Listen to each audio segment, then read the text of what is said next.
వైసీపీలో అధినేత జగన్ ను మెప్పించడానికి ఇష్టం వచ్చినట్లుగా బూతులు అందుకుంటారు నేతలు. అలా అందకపోతే జగన్ మెచ్చరు. అందుకే ఆ పార్టీలో చాలా మంది ఇప్పుడు కలుగుల్లో దాక్కుని బిక్కుబిక్కుమంటున్నారు. వారంతా గీత దాటినప్పుడు ఇది తప్పు, మనం అలా చేయకూడదని చెప్పిన వారు ఎవ్వరూ లేరు. ఇంకా ప్రోత్సహించారు.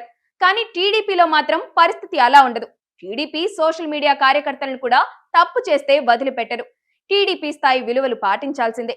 తేడా వస్తే హెచ్చరించడానికి, సుతిమెత్తగా సలహాలు ఇవ్వడానికి నారా లోకేష్ కూడా రెడీగా ఉంటారు. చంద్రబాబు, పవన్ కళ్యాణ్, లోకేష్ నడుచుకుంటూ వస్తున్నప్పుడు Jagan please give me opposition status అనే ప్లకార్డులు పట్టుకుని రోడ్డు పక్కన కూర్చుని బతిమలాడుతున్నట్లు ఓ ఏఐ వీడియోను టీడీపీ క్యాడర్ తయారు చేశారు.